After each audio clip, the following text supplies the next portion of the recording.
Good evening. It is wonderful to see a packed Mandela Auditorium. Thank you all for coming. I'm Barbara Stevenson. I'm Vice Provost for Global Affairs and Chief Global Officer here at UNC. And I'm pleased to welcome you to our first diplomatic discussion of the spring semester. Tonight, we're honored to listen to and learn from a diplomat and public servant, the Ambassador to the United States from Estonia, Christian Preek. Ambassador Preek tells me that this kind of outreach with students is his very favorite part of the job, so I think you're going to be in for a treat. Ambassador Preek will discuss the state of democracy and global security throughout Europe, particularly in relation to Russia's war with Ukraine. We look forward to hearing his insights, which will complement other recent diplomatic discussions which some of you may have attended, such as those with Poland's ambassador to the U.S., retired U.S. Ambassador Charles Rees, former State Department legal advisor Harold Koh, and former U.S. Ambassador to Ukraine, Marie Yovanovitch. These diplomatic discussions, as all these talks are called, are part of the diplomacy initiative here at Carolina. We have enormous talent at this university and standout strengths in area, language, and globally focused studies. Building on the knowledge that Tar Heels gain in their classes, the Diplomacy Initiative engages thousands of students in learning about global challenges and understanding how diplomats, experts, and practitioners respond to those challenges and shape the world. The Diplomacy Initiative aims to highlight those skills and help transfer them to our students, the next generation of global problem solvers. And tonight I want to thank one of those great resources, the Center for Slavic, Eurasian, and East European Studies, for co-sponsoring this diplomatic discussion. And SEA's director, Graham Robertson, will lead the fireside chat that will follow Ambassador Preek's talk, and he'll also moderate the Q&A session at which you get to ask your questions. So now it's my honor to introduce tonight's topic and speaker. As we know, Russia invaded Ukraine in February 2022, shocking many of us in the West and unifying, rallying, and expanding NATO in the process. During the 2 years since the invasion, we have seen tremendous violence and aggression. The war has cost lives, destroyed property, and strained parts of the global economy. In the U.S., when we discuss NATO, the North Atlantic Treaty Organization, we often hear reference to Article 5, the most significant of the NATO Charter's 14 articles. Does anyone here know what Article 5 says? Yes? Basically, an attack against one is an attack against all. Well done. An attack against one is an attack against all. NATO will celebrate its 75th anniversary in July. And who knows how many times in that 75-year history Article 5 has been invoked?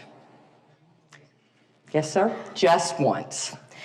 After 9/11, when NATO allies rallied to America's defense. This remarkable alliance, by many measures the world's most successful ever, requires full participation from a number of countries, many of which have shouldered massive weights in response to the Russian invasion of Ukraine.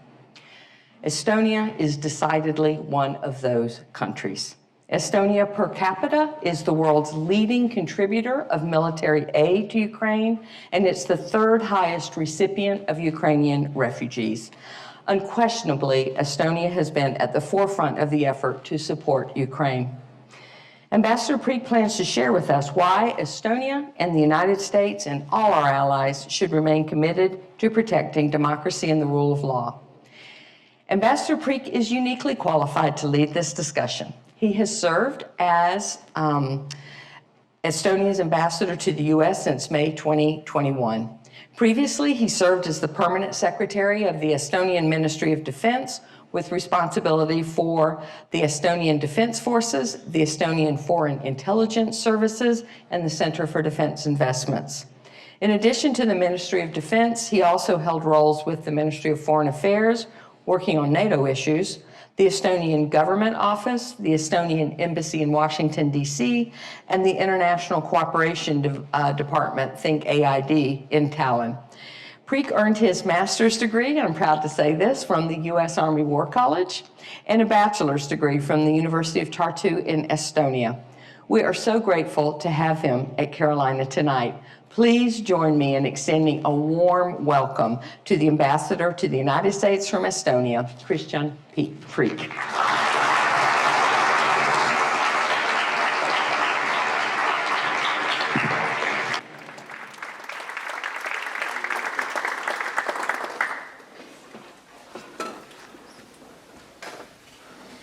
Can you hear me now? Okay. Thank you, Ambassador Stevenson. Thank you so very much for this gracious welcome. Thank you all for being here today. I understand you all have extremely busy schedules. Also on my way here, I saw that there was a sign for game day or game day parking, so I assume many of you sacrificed the game. So I hope that our discussion will be as interactive as possible, and I hope that you will find at least some of my talk somewhat useful. Now, I represent the country of Estonia, and I'd like to first ask you how many of you have ever been to Estonia? This is, I would say, quite positively surprising number, because after all, I don't expect so many people to have visited my country. In fact, I don't always expect so many people to know where my country is. Now, Estonia is a country located in the northeastern part of Europe, bordering Russia to our east, Republic of Latvia to our south, and geographically both Sweden across the Baltic Sea as well as Helsinki across the Baltic Sea as well, are Finland across the Baltic Sea are very much nearby. In fact, Estonian capital Tallinn is only 50 miles from Finnish capital city of Helsinki. People often ask me, okay, this is nice, you're from Estonia, but what language do you speak there? And quite often the next question is it Russian? No, we do speak Estonian, and Estonian belongs to the Finno-Ugric language family, and thereby the closest language there is in the world to Estonian is actually Finnish. So it's easy to pick up Finnish for Estonian and vice versa.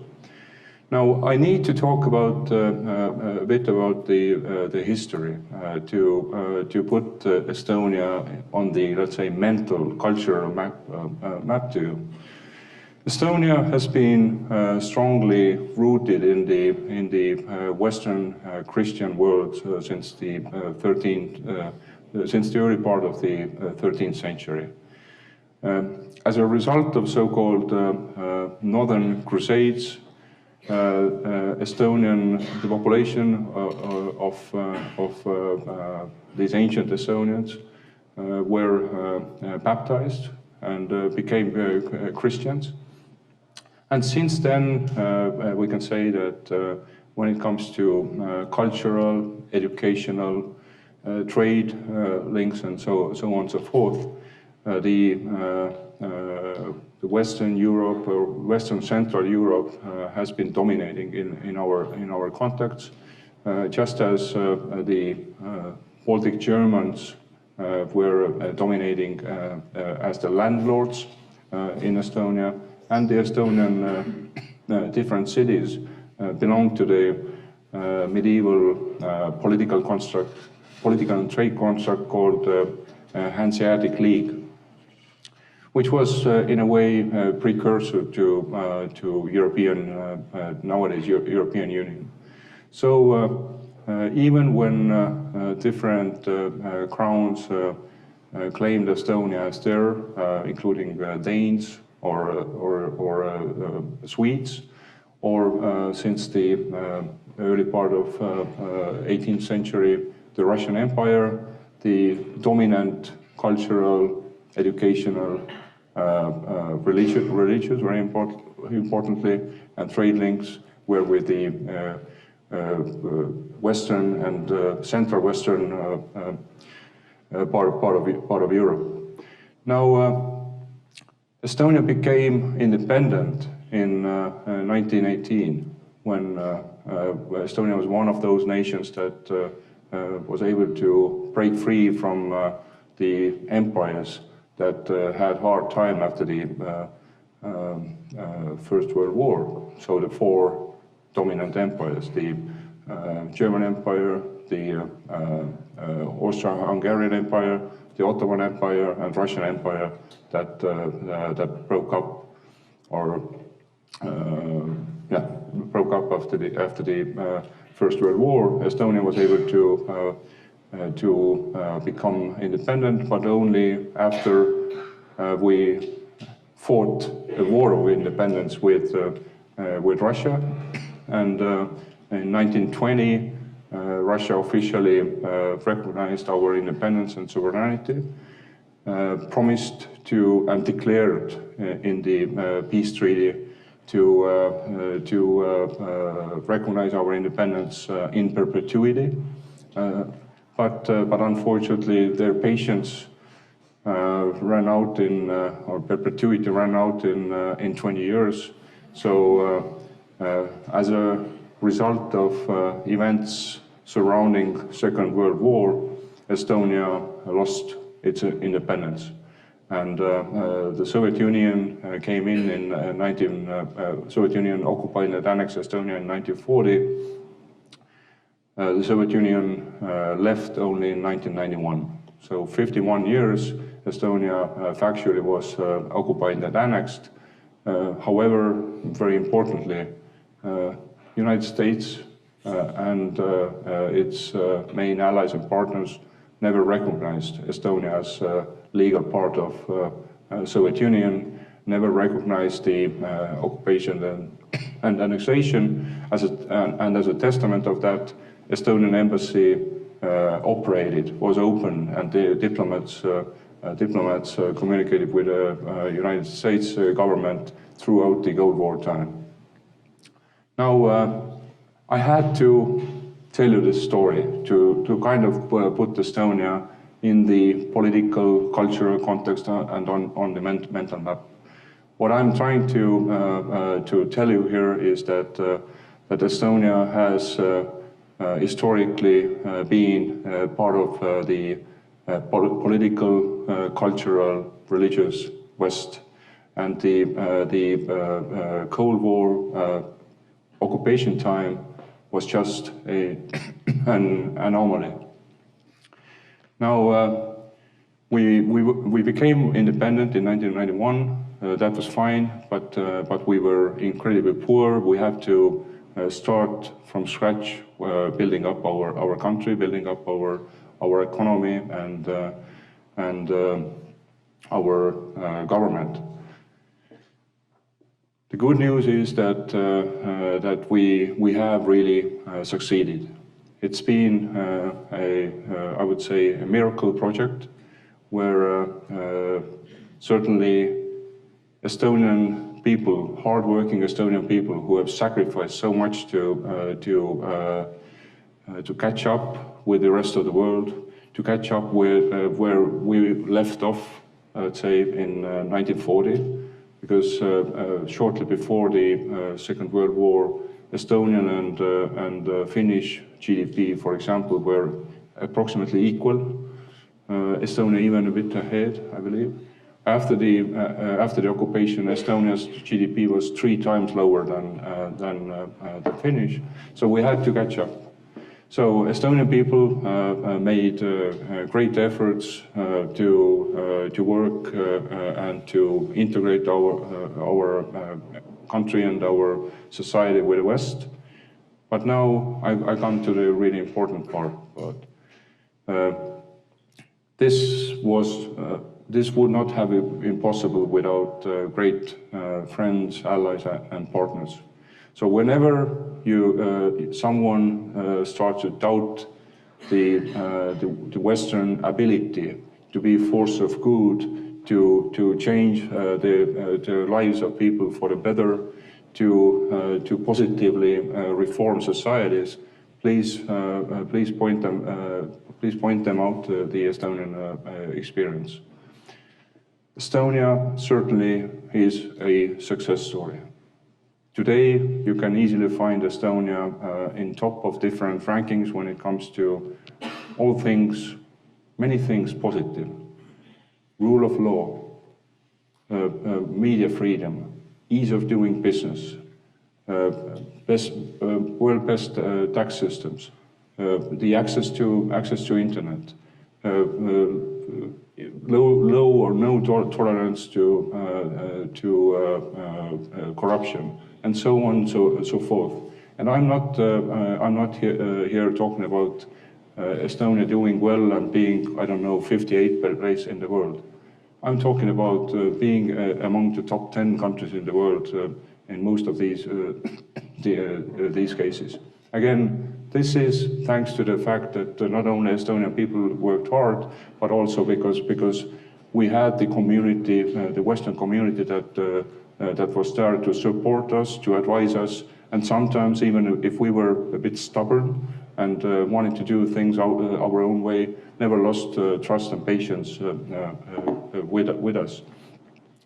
Now this is a great success story, and today Estonia is a member of European Union and NATO already for 20 years. I would dare to say that Estonia is one of the more pro-American countries in Europe. Estonia is certainly also one of the more pro-European countries in Europe. After all, the support to European integration and Estonian participation in the European Union project is very, very high in Estonia. Now this is great news. However, today I cannot avoid the topic of war in Europe. I believe today it's the 701st day of Russian full-scale aggression against Ukraine. The war that started in this shape and form on 24th of February 2022, which also happened to be Estonian 104th Independence Day. This war, in fact, started in the let's say low intensity form in 2014, winter of 2014, when Russia first occupied and annexed Crimea, and then started a low intensity conflict in Donbass. Now it's very important to understand that this war did not start out of the blue, or this war was not a result of some unfortunate misunderstanding. This war was something that the Russian Federation had been preparing for years, had been laying the groundwork in terms of using different hybrid means, from disinformation to cyber, to other tools. So it was just a matter of time, unfortunately. Secondly, what I would like to state here is that as tragic as this war is for Ukrainian people, as tragic as this war is, the state of Ukraine. This war is not only about Ukraine. This war is about the wider European security, and by extension, it's about the transatlantic security order. Why I'm saying that? I'm saying it because Russian Federation, from its president down, has repeatedly stated their objectives that are much wider than just conquering and subjugating Ukraine as a whole. They have repeatedly stated their wider objectives, including by presenting the United States and rest of NATO with so-called treaty proposals in the early part of or late 2021. These treaty proposals, in fact, were ultimatums to pretty much disband or make completely NATO completely ineffective and push the United States out of the European or transatlantic security. Now, from what I just said, it stems that the end result of this war will define the future of European and transatlantic security for years to come. Not only for years to come, but I would say for generations. This means that our collective objective in this conflict cannot be anything less than helping Ukraine to win this war and win the Russian military in Ukraine. Russian military has to be thoroughly defeated. Russia has to return to its borders in order to make sure that aggression as a tool of statecraft cannot be rewarded in the 21st century. This is, after all, this is not just about Ukraine. As important as Ukraine is for Ukrainians, for us, for many others, we know that this is about whether next aggressions will happen, or whether the message to current and would-be aggressors is that don't even think about it. That's exactly the message that we have to send to the aggressors. Unless this happens, we are in for a rougher ride in the near future. Very importantly, if Russian Federation gets its way, and the end result of this war is something short of complete discreditation of aggression as a tool, I do predict that Europe will be preoccupied with its own security. Europe will not be the kind of ally and partner that US needs and deserves in this nowadays world.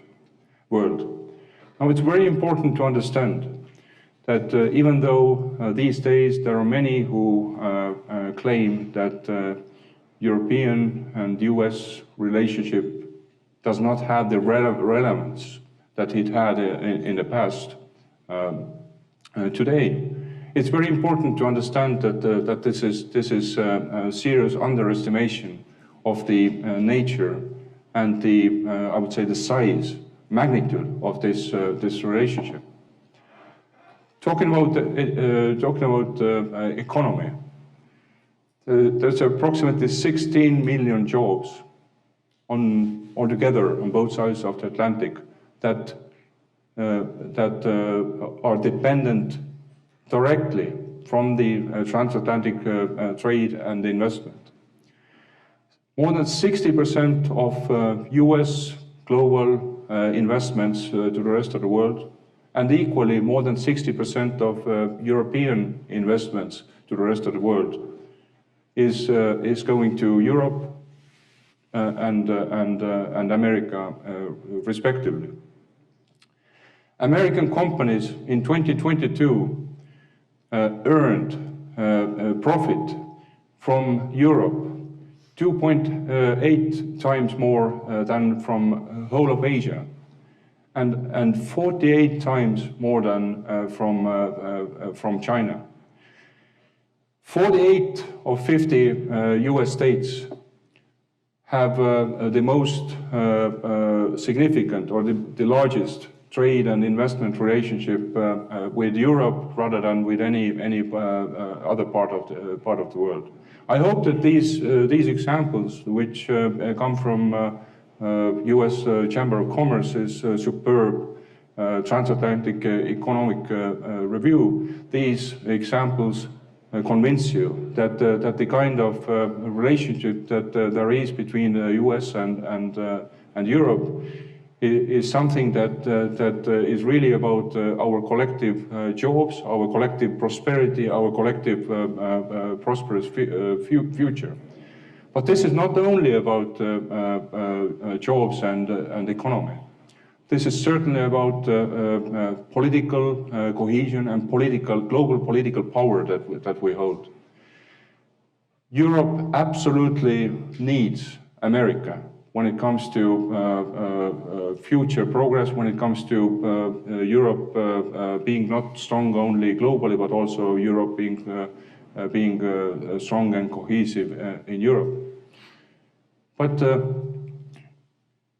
I would argue that even though United States is the world superpower, United States with its power and might that it possesses, United States also needs Europe as a friend, partner, and ally to tackle the global challenges.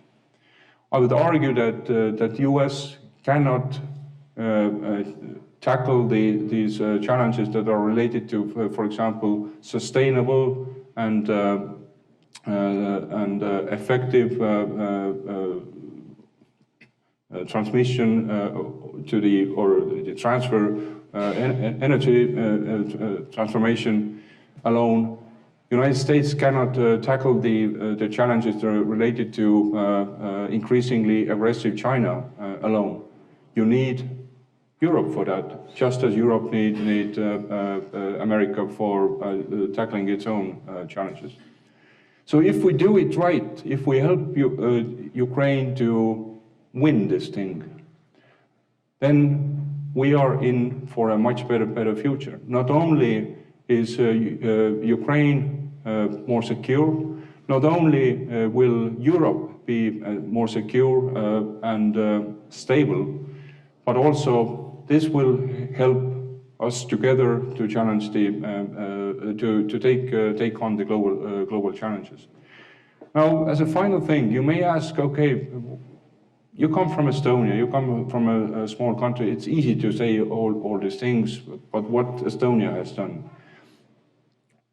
It was mentioned already before, but Estonia really has showed also with its actions or deeds that we consider this war existential not only for Ukraine but also for us. Ukrainian success would be our success. Estonia has contributed approximately 1.4% of our GDP to military aid to Ukraine. Estonia has received approximately 86,000 refugees from Ukraine, more than 80% of them women and kids, most of the rest elderly. That would, in the US context, that would be approximately the equivalent of 20 million people received. And this is not just about receiving them and maybe putting up a tent city for them. It's about providing these people with decent shelter, opening up our own healthcare system to them, offering the kids the possibility to actually go proper schools, and also opening up our labor market to them if they are able and willing to work. And our experience tells that Ukrainians are incredibly hardworking people who really want to start working and earning their own money as soon as possible. So this is the context where we feel that not only have we said many words to whip up the support to Ukraine, but we have showed it with our own deeds that we consider this war and the outcome of this war so critical to the security of Europe that we cannot just not succeed in this. I hope that we can have now a fine discussion and I can respond to any questions that you may have on this or other topics. Maybe we can discuss whether I may have missed something that you consider important, or further some of the arguments that I just made. Thank you.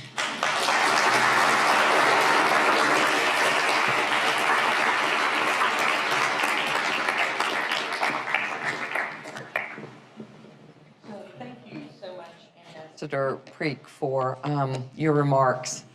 I just love that you cited Estonia's excellent standing and measures of good governance. It's something I kind of aspire to here for our country. That you talked about how high you stand in rule of law, in a great tax system, and ease of doing business. Those are things to really be proud of. I think you've given us a lot to think about too, especially with your argument that aggression as a tool of statecraft cannot be rewarded.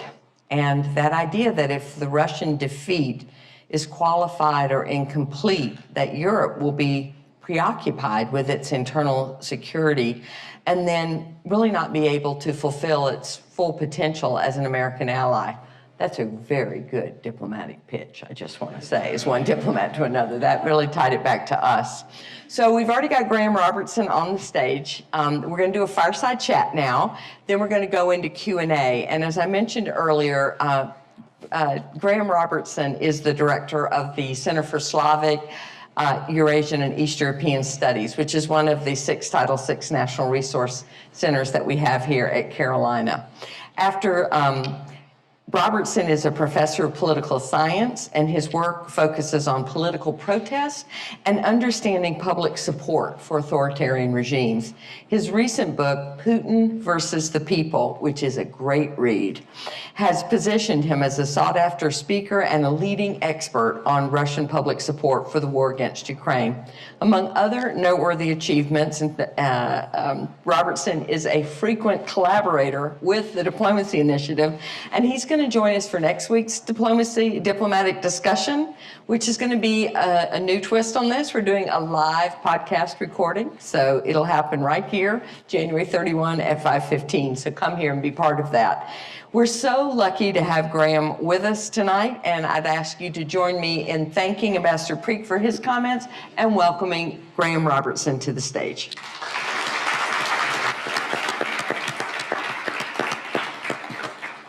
Thank you, Ambassador Stevenson, for those very kind words. I'd like to add my voice to welcome you, Ambassador Preek, here, and your generosity with your time all day has been really appreciated. And this fireside chat, I thought we would get at least some hot chocolate or something to go instead of water, but there we go. We'll get some fire. Exactly. One way or the other, right?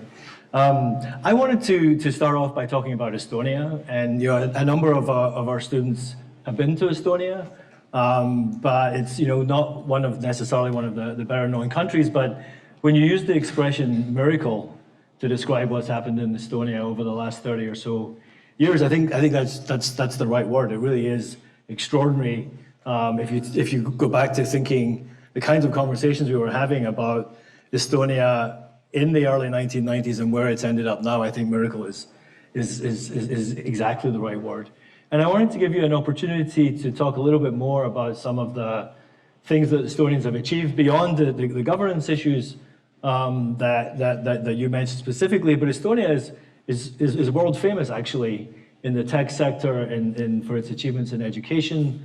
And I was wondering if you could talk a little bit about some of the things that Estonians are most proud of that they've achieved over those 30 years.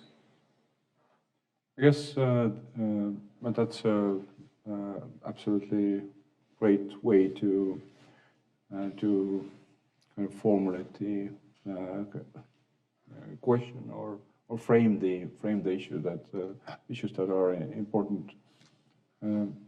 All in all, position in one ranking or another is never and should be never an end in itself. After all, these rankings are just snapshots of a particular area of society, and we might admit subjective in its assessment.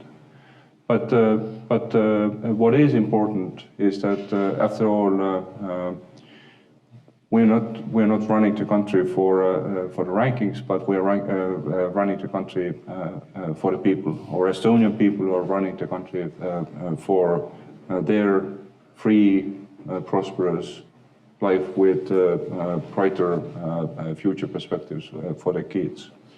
And I can sincerely say that Estonia is a great place to live. Estonia is a great place to pursue the dreams of this generation and next generation. We have there are a few things that I'm personally very proud of that have made the life easier and better for our people. Well, one is certainly a very aggressive embracement of technology and use of technology in a way that is not about making the tech people happy and not about giving them the opportunity to have some fun with interesting technological things, but the digitalization of the society in a way that keeps the personal needs in the center of it. So there are those who have said that Estonia is the first instance where a country is run as a digital service. That in order to reach as many people in as efficient and as convenient way as possible, we've really redesigned the way the public sector, private sector, local government services are offered, so that there is a digital first mindset and that people can pretty much get all their services online. I now may ask the, let's say, overutilized question that many representatives of Estonian often ask. So there are two very widely known services, universally available in different countries, that still aren't 100% available in a digital way in Estonia. Can you guess which two services aren't available? Okay, I won't waste your time. It's getting married and getting divorced. You can mostly do it in a digital way, but not entirely. Just to have this opportunity to look into a person's eye and ask, "Are you sure?" So apart from that, we really have transformed our society into, let's say, digital society. I'm certainly incredibly happy by the fact that Estonia is a place where economic opportunities are there for everyone to grab who are interested in doing something great in the world. Estonia allegedly there are all kinds of different statistics, but this is the only one that I've stumbled upon. Estonia allegedly is second in the world when it comes to number of unicorns per capita. Unicorns are the startup companies that quickly reach the market capitalization of at least $1 billion. Allegedly, number one in the world is Israel. Again, allegedly, California would be number one in the world if it were an independent country. Since they aren't, it's my place to toot my horn, right? But how did this happen? It didn't happen overnight and just like that. It did happen by embracement of liberal economic policies. It did happen by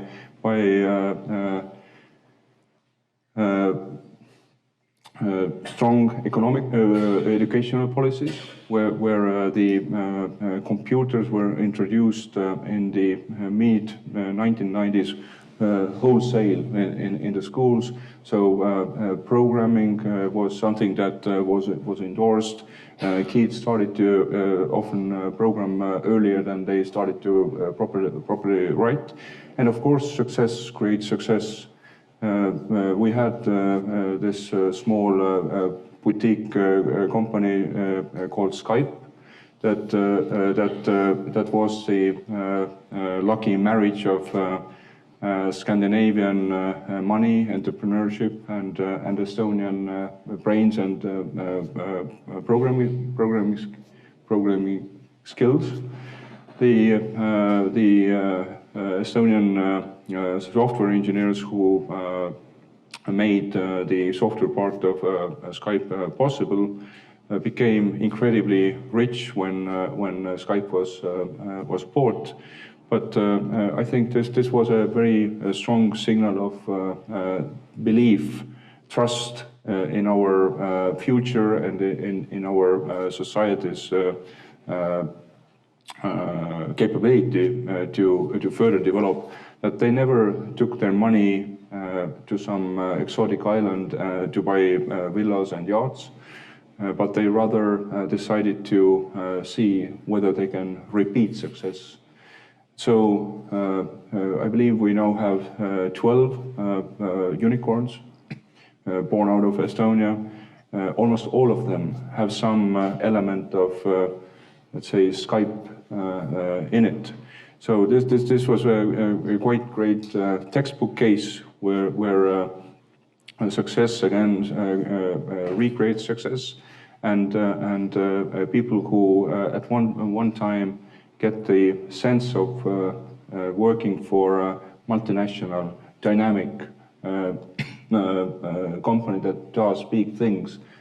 They develop hunger to do even more. This combined with, as I said, a very strong educational system. Estonia is again ranked as the top non-Asian country in the OECD so-called PISA rankings on high school education in math and other areas. This means that kids not only want to achieve something, but they have the skills and knowledge when they emerge from high school, and they can really do great things. Mm-hmm. So I don't want to hop. There's microphones on each aisle. I'm going to ask one more question, then I want to turn to the audience to ask your questions. One of the things that's sort of been of interest to me, and I know that you're one of the leading experts on security in Estonia, given your previous work in the Ministry of Defense and whatnot. And Estonia is, as you sort of alluded to, but didn't really say too much about, has been under a lot of pressure from its largest neighbor, Russia, for many years now, actually.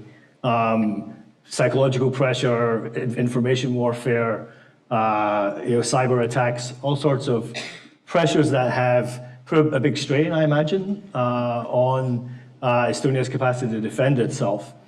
At the same time, Estonia has inherited from the Soviet experience a very large proportion of the population, about a fifth to a quarter of the population, who are ethnically Russian and Russian speakers, who are legally in Estonia, but who are sometimes used as a tool by the Russians. And so I wonder how Estonia goes about thinking about doing two things that it has to do. One is preserve its own security, and two is to provide political rights and cultural freedoms for all of its citizens. And so how does that balance work, and how does Estonia go about managing what's really a delicate and complicated situation?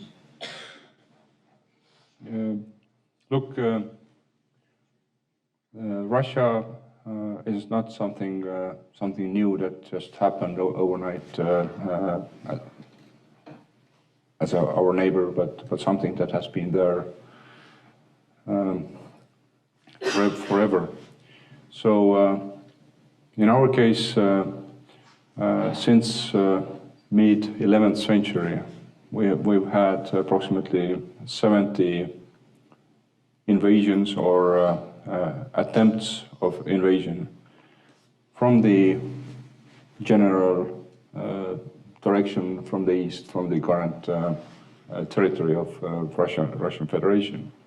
Most of these invasions have not been successful, but unfortunately, with few spectacular exceptions. But why I'm saying that? It's because when it comes to geopolitics, when it comes to defending our own country, this is something that we take incredibly seriously, but certainly not. Certainly, we don't have the panicky attitude. After all, we think that vigilance and readiness is certainly a better tool than just being overly nervous about our eastern neighbor.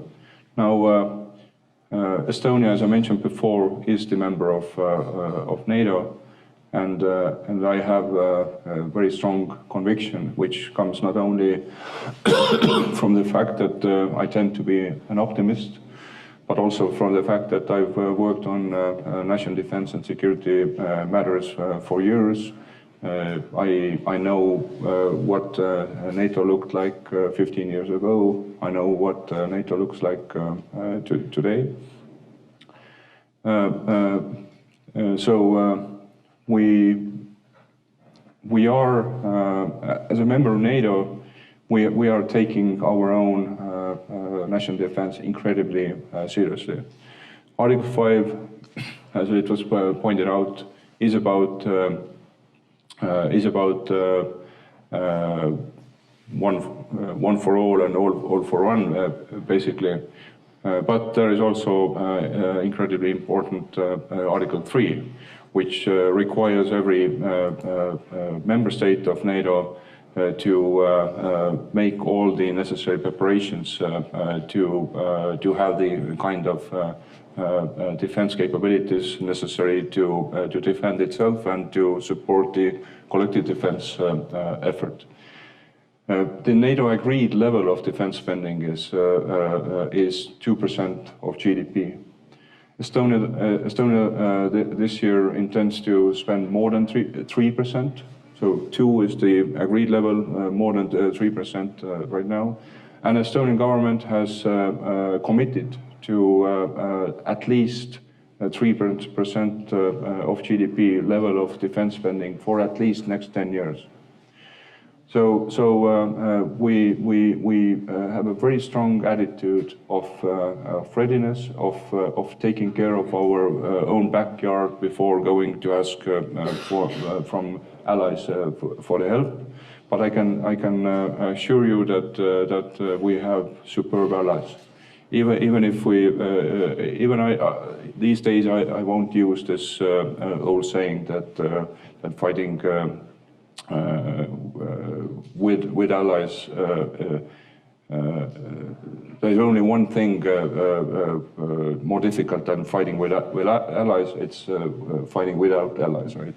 I think that the political cohesion between the allies and alliance right now, particularly after the Russian invasion, is at the level that it hasn't been certainly since the end of Cold War.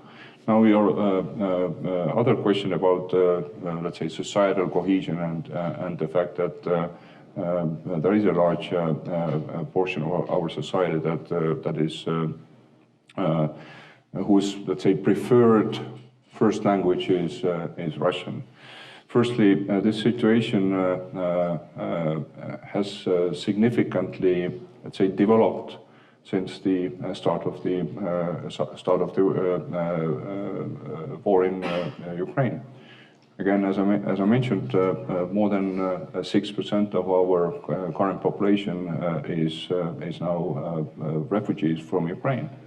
And even in their case, even those who might speak Russian as their first language of preference, their attitudes regarding Estonia and their attitudes regarding Russia are certainly very different than some others may have. Now, with the let's say Russian-speaking population that has been in Estonia longer, many born in Estonia, I would say so that Vladimir Putin would gladly love to claim them all as his people. However, these people have refused to be claimed by Vladimir Putin in many, many ways. Russia has tried to repatriate or encourage repatriation of Russian speakers during many different campaigns. I believe the number of Russian speakers that have left Estonia are in I think at maximum level maybe a few dozen people. So the people who may speak Russian but live in Estonia and have made their life decisions, they are Estonian people, and they know very well that when it comes to security, personal security or national security, when it comes to prosperity, when it comes to education, when it comes to job opportunities, Estonia is the place to be. And with us being the member of the European Union, they can easily pursue their dreams from Estonia to Lisbon, to Athens, to Rome, which many of them do. But most have decided that actually the best place to work, study, and live is in Estonia and stay in Estonia. Thank you. Okay, let's turn to the audience. We have our first question at the microphone on the right. Thank you. Questions come and line up on either side. Please. Thank you, Ambassador, for joining us. As a country with a long border with Russia, I'm not surprised that you view the Ukrainian situation as existential. However, it seems to me like as your other members of the European Union may not feel the same way, not everyone. And I'm wondering if you could describe to us your view of the other countries in the European Union that also view the Ukrainian situation as existential, meaning if it isn't solved, what's up for Europe? For sure, there are, let's say, differences in tactics, differences in assessment of the situation in Ukraine, as well as differences in understanding how this war may go on. However, I would say that for sure there is much more than join us or connect us. than what divides us. We have, by now I believe European Union has unanimously adopted 12 rounds of sanctions, unprecedented sanctions against Russia.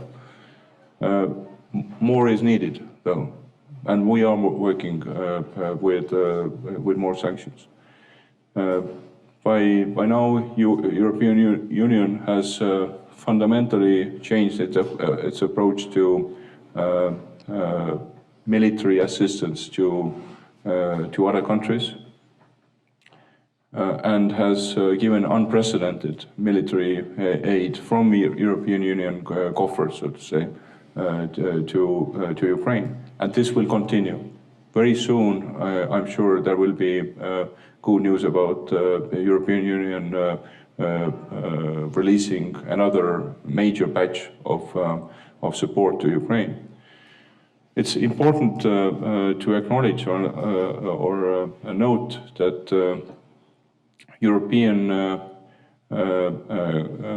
contributions and European commitments to Ukraine in help to Ukraine have by now greatly surpassed the US commitments. Approximately twofold.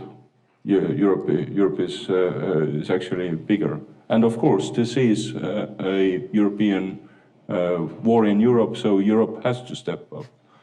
So I'm not lying to you. There are moments of deep frustration. There are moments when certain politicians and certain governments may view the situation as less urgent and may be fearful of escalation, for example, more than we are.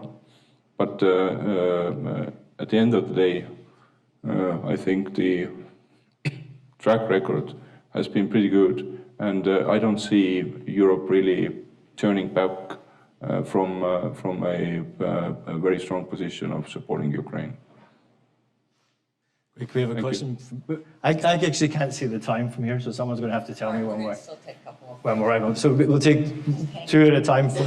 One here and one here, please. Hi, my name is Elton. I'm a first-year graduate student in the Transatlantic Master's Program here at UNC, and I wanted to ask a question that might be a little contentious, if that's okay. So NATO was founded as a defensive alliance, and as was already mentioned, Article 5 calls for all member states to come to the defense of any state that's attacked. And while that was invoked only once after 9/11, NATO also did, in response to a genocide unfolding in Yugoslavia in 1999, use military force, which, while was potentially justified from a moral point of view, also violated the UN Charter, technically speaking. And in the case of Ukraine, of course, the aid has been mostly limited to financial supplies and military supplies. I'm wondering, in your opinion, what degree of force is justified to defend non-member states?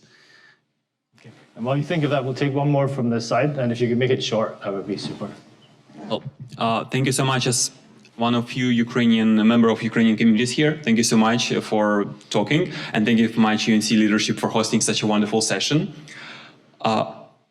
As we will have to face non-war challenges in Ukraine, and I wonder you as not ambassador, but as a person who grew up in Estonia, seen fall of Soviet Union, what do you think were the keys that helped Estonian people to move forwards towards those bright things you were discussing? Thank you. The answer to the first question, it always ultimately boils down to assessment of a particular situation and as well as political will to do certain things. Political will, in turn, depends on how the outcome of this one or other move is considered by the member countries. In the wider context, including in the context of the war in Kosovo, and it's important to also remember the principle of responsibility to protect. And in fact, I personally have been surprised, sometimes maybe saddened, that the responsibility of protect principle has not been discussed, or not, at least not very loudly, within the wider international community in the context of Russian aggression against Ukraine. So at this moment, it is what it is. We've seen that significant changes in policies and activities of the countries supporting Ukraine. It's approximately 50 countries right now who directly support Ukraine with aid and so on. The major changes in their activities and policies have been brought about by two things. Unfortunately, that's the reality of war. One is Ukrainian success. The other is Russian atrocities. I hope there is more and more of success. Now the other question about the Estonian, the sort of reasons for Estonia doing this or that. There are many, but I would just point out a few. Firstly, Estonia, unlike most countries that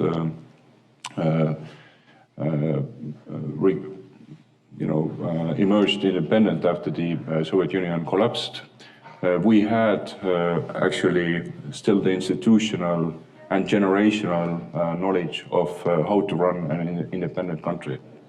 After all, Estonia was independent until 1940, so the people who had just become young professionals in 1940, they were still young enough to be actively play active role in restoring a country in 1991, advise other people how to do it and what to avoid. I also consider very important the fact that Estonia is geographically and culturally close to the Nordic countries. So this meant that they were the first to be brave enough to invest into Estonian economy, to bring with them some new technologies and risk readiness to implement these technologies. But very importantly, maybe even more important than the money that was invested, they also brought about their business culture and definitely something that they supported the development of our understanding of rule of law. Business culture meaning that the Nordic countries are well known to be very not tolerant to corruption, very transparent in their economies or societies.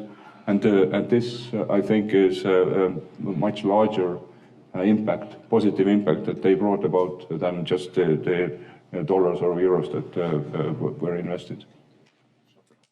Shall I let him continue the quick Q&A in the atrium? How's that? Okay. So here's the thing. We're going to continue the question and answer in the atrium. The people who are at the mic are also going to get the treatment that I'm going to ask for now.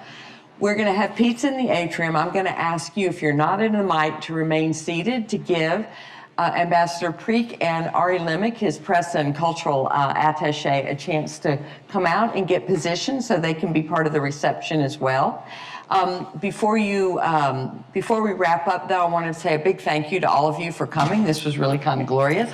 Don't forget, January 31st, 5:15, we're taping a very cool podcast with Graham Robertson on Putin's fifth term. Let me ask all of you to close us out tonight with a big round of applause for Ambassador Preet and Ambassador Robertson.